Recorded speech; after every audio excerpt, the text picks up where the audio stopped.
I'm correct? 15-year-old girl. You got a Diddy victim, you got a JayZ victim, and you got a superstar gone. JayZ, if he doesn't know who it is, deserves the right to know who it is. It starts like so many others, a rumor, a whisper, a fleeting claim in the chaotic world of celebrity culture. But when the name Sean Carter, better known to the world as JayZ, is involved, whispers quickly ignite into a wildfire. We've been following this huge update to a civil lawsuit against Sean Diddy Combs, where his friend and fellow music industry titan JayZ, real name Sean Carter, has been publicly named as Celebrity A, the man who allegedly sexually assaulted a 13-year-old girl in New York in 2000 after the VMAs. And this is part of a civil lawsuit filed by Texas attorney Tony Busby on behalf of this unnamed Jane Doe. And she says that when she was 13, she reportedly met one of Combs' limo drivers outside of the VMAs at Radio City Music Hall in New York. She says that he invited her to an after party that Combs was throwing. The lawsuit claims that she was drugged at that party, and when she went to find somewhere to lay down, Combs and JayZ allegedly. A new wave of leaked footage and online theories has reignited scrutiny on JayZ's past relationships with Rihanna and Aaliyah, and not in a flattering light. What's emerging now could completely reshape how we view the music mogul. The diva Rihanna. She's from Barbados? Yeah, she's Okay. Bayesian. Okay, she's Bayesian. How did you come in contact with her? I mean, did you fly over there? No, Jay Brown had actually bought me the song. She has a song right now, and it's I wouldn't say massive because of her roots, but she has this outrageous song called Upon the Replay. And he played that song for me, and I was scared. I was like, that song is too big for her. You know what I'm saying? Like, you know, a new artist, when a song is that big, it's it's hard to come back from. And I don't sign songs, I sign artists. Let's dive into a viral TikTok theory that has been sending shockwaves across the internet. If you didn't know, Michael Jackson, Aaliyah, and Left Eye all died on the 25th day of the month. So what people are saying is that these three people were taken out by the three string pullers of the entertainment industry: JayZ, Beyonce, and P. Diddy. And J. Cole knows something we all don't, because on the chorus, J. Cole sings she knows, over and over again. But if you listen close enough, it kind of sounds like he's saying Sean Knowles. Sean, which is both JayZ and P. Diddy's real name, and Knowles, which is Beyonce's last name. Then later on in the song, it seems like J. Cole is subliminally telling us that Beyonce is in control of everything. He says, I can't be what you want from me. Well, alright. And if you replace the B with Beyonce and break it down like that, it's actually crazy. I can't be what you want from me. Well, alright. This theory, while purely speculative and lacking concrete evidence, highlights a larger issue. The resurfacing of an old clip featuring JayZ and a young Rihanna is just one striking example of this phenomenon. Rihanna was trafficked to Def Jam. She was an innocent baby when she came over here. And look She at was her now. 14 going on 15 years old. Flown over without parental supervision in a private plane by a man who was supposed to be a producer, who auditioned her at 3 a.m. in the fucking morning in a hotel room. Auditioning at 3 a.m. in the morning, a 14-year-old girl. She was flown to another country. She was taken to Def Jam headquarters. She was left in a conference room alone with Sean Carter for nearly 6 hours alone, with no parental supervision. Her father collected a $500,000 check. She has the fastest inked deal in Def Jam history. Imagine being in Rihanna's shoes back then, a nervous, ambitious teenager auditioning in front of one of the biggest names in music. As Rihanna herself recounted, JayZ didn't hold back and was brutally blunt. Same artist. And there was this little pause, and I was nervous. But then he said, and we're interested. And there was this sudden feel of relief. But then he said about a window and a door. Oh, then he said, he said it whole I said a lot of he said, there are two ways to leave here, either through the door with the deal sign or through this window, and we're on the 29th floor. So, The clip has reignited rumors about personal tensions between JayZ, Rihanna, and Beyonce. Should talk to Jonathan. Please. Because Jonathan was there. He was right there working with Rihanna. And it was right when they started crafting her to be seen as a brand and commodity only and not a person. And when I talk to Jonathan now, just to hear him when he thinks of his teenage daughters, he was like, Rihanna was the same age my girls are now. I couldn't imagine putting my daughters through what we put her through. And then the next thing you know, she was removed from that first team from Pound the Replay and replaced with all new handlers and kept sheltered in Los Angeles, where she was going out to parties and partying at 15, 16, 17 years old, hanging out at the Rainbow Room, hanging out. Yeah, like it was one of my friends who found out she was 17 when everyone thought she was 21. And he was like, yo, why do y'all got me carrying this girl around and oh, it's cool, it's cool. This brings us to Aaliyah. Photos of JayZ, Aaliyah, and Diddy have been circulating on social media, raising uncomfortable questions. The circumstances surrounding her passing continue to spark debate and sorrow, leaving many to wonder how such a promising life could be lost under such preventable conditions.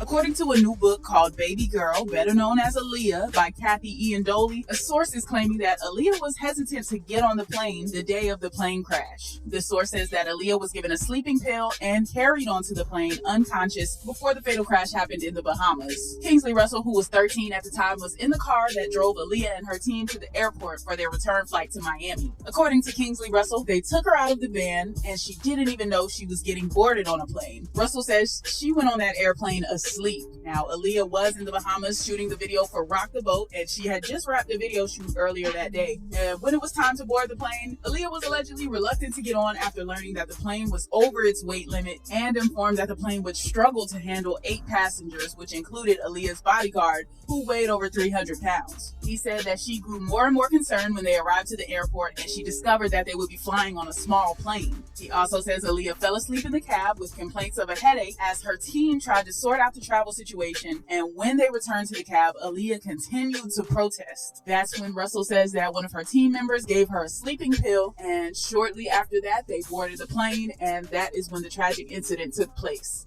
Aaliyah's name has echoed through music, pop culture, and controversy ever since her untimely passing. However, as her autopsy findings resurfaced, they unearthed a harrowing question: could Aaliyah have foreseen her tragic fate? Could she have begged for a chance to escape it? These chilling possibilities cast a shadow over her legacy, leaving fans and the world grappling with the what-ifs surrounding her final moments. Plane crash that killed a rising star in the world of music and film. Reaction today after Aaliyah and 8 others were killed when their plane went down. Good evening, I'm Lauren Glassbergen for Sandra Bookman. And I'm Tim Fleischer. The plane, just after taking off for Florida in perfect weather, suddenly plummeted to the ground. Investigators now saying one of the engines apparently failed. Along with 8 passengers, Aaliyah, a young Brooklyn native and a talented singer and actress. Jeff Rosten is live in Times Square with more on her life. Jeff. And Aaliyah had a huge following not only here in New York City, but nationwide. Only 22 years old, this pop sensation was a popular singer. She was an actress in some movies recently, even a Grammy nominee. Tonight, her family is in mourning, fans asking, why her? In 2001, Aaliyah Dana Houghton was living her moment. She wasn't just an R&B star, she was the star. At just 22 years old, she was redefining the sound of music with her ethereal voice and effortless style. Albums like 1 in a Million and hits like Are You That Somebody weren't merely songs, they were cultural resets, shaping the landscape of music and leaving an indelible mark on pop culture. She was everywhere. She was definitely could have been on the level of Beyonce. Yeah, when people talk about Aaliyah, they not only talk about her accomplishments, which were, of course, considerable as a singer and actress, but the conversations always seem to move on to what could have been. So many people wonder. She was frequently called refreshingly different and had that star power to appeal to mainstream as well as the true hip-hop and R&B fans. Tonight, we celebrate her life and we hear from those who knew the 22-year-old so well, people right here in Detroit.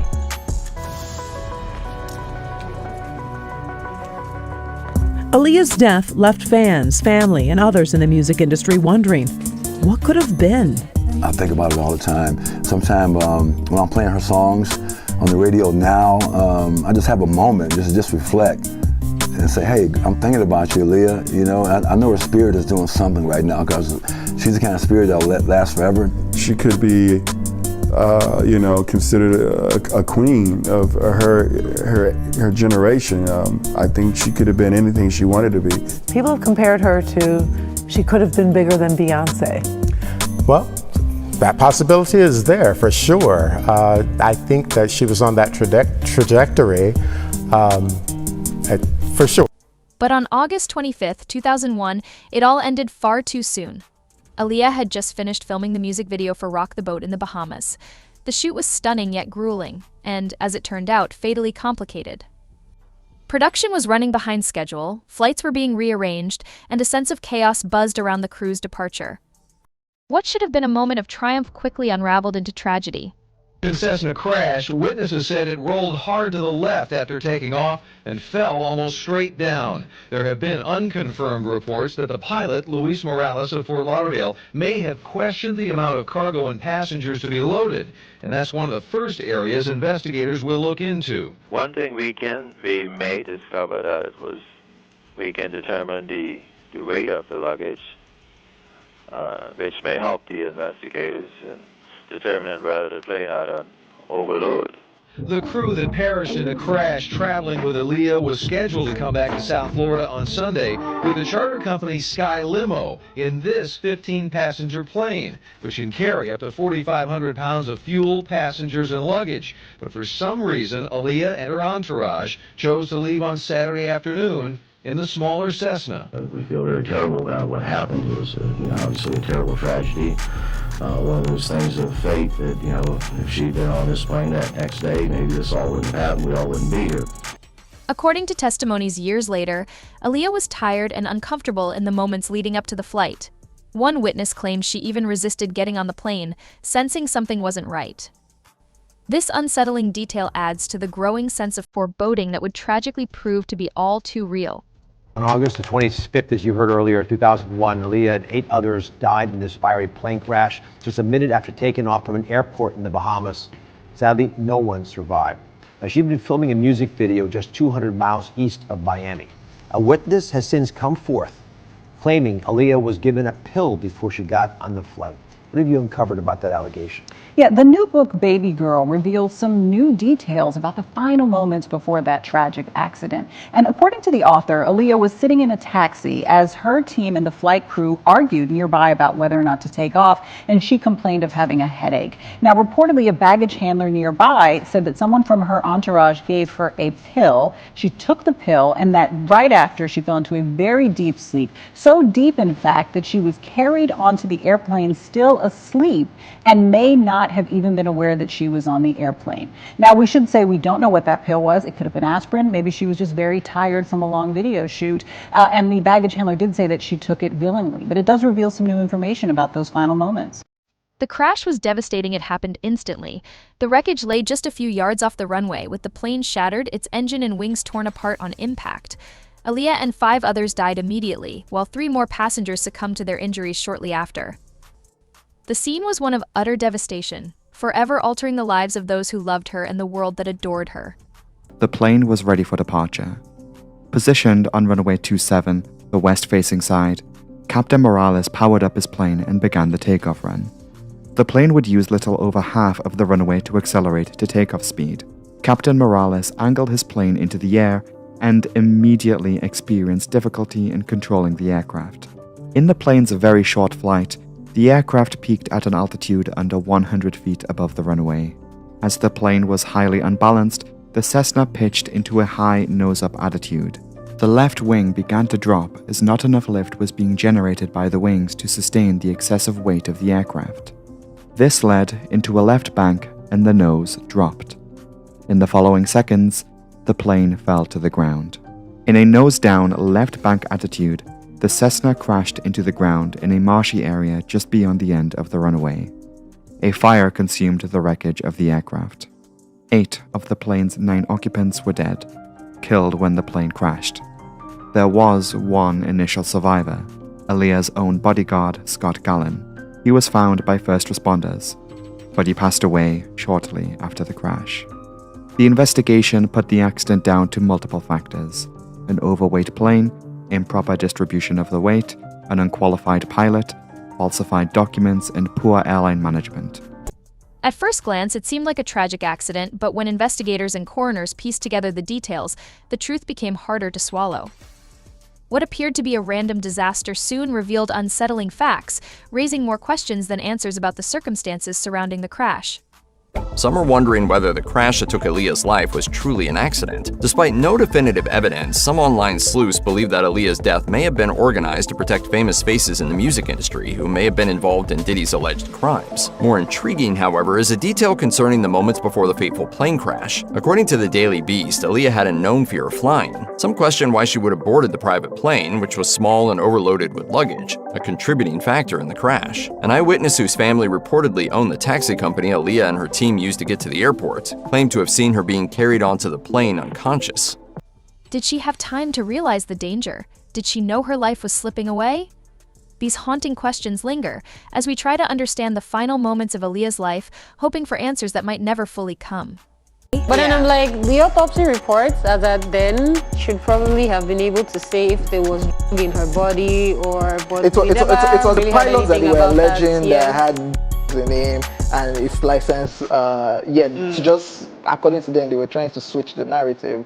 The pilot wasn't licensed to fly, he had the name and all that many stories. It's just crazy that this book is coming out now. Even the author said she was with Aaliyah before she went on that plane.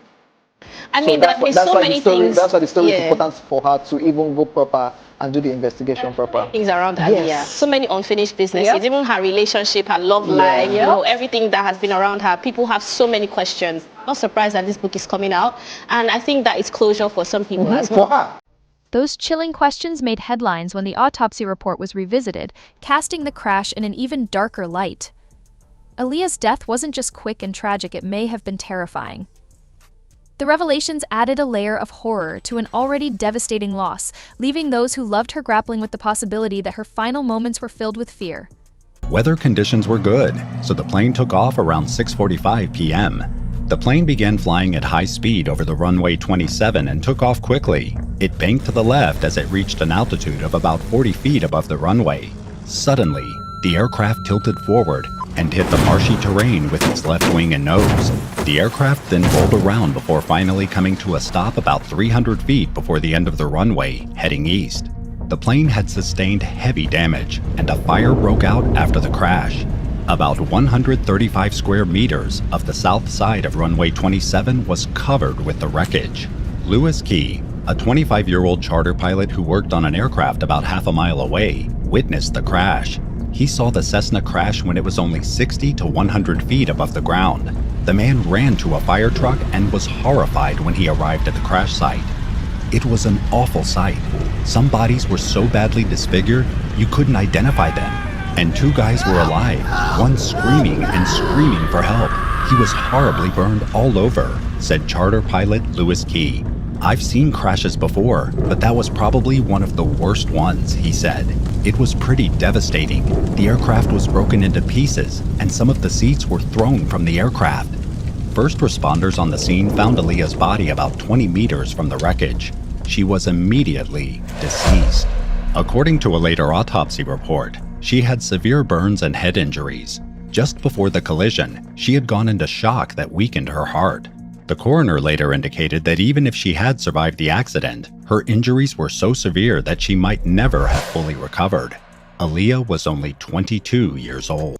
If the plane crash wasn't heartbreaking enough, the investigation revealed even more disturbing facts. The pilot, Luis Morales, wasn't even qualified to fly the Cessna. He had been hired just days before the flight and shockingly had cocaine in his system at the time of the crash. To make matters worse, Morales had been on probation for possession only 2 weeks prior, raising serious questions about the choices that led to that fateful day.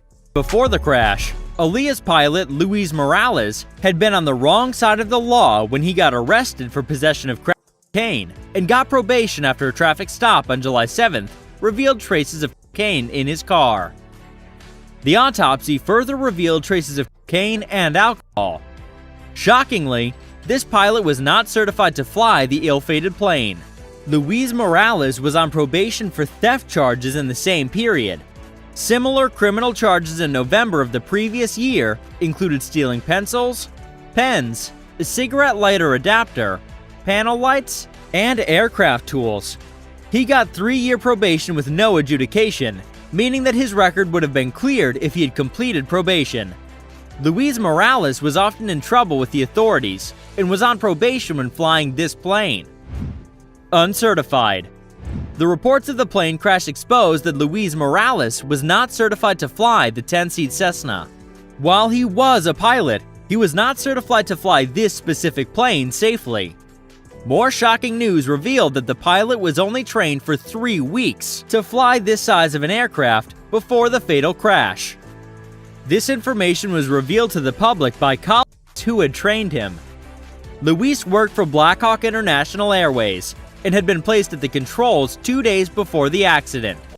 This wasn't just negligence, it was recklessness. Authorities later confirmed that the plane was 700 pounds overweight when it took off. Combined with Morales' lack of certification, it's clear that this flight was a ticking time bomb. Aaliyah and her team were unknowingly placed in an impossible situation, with factors stacking against them from the very moment they boarded.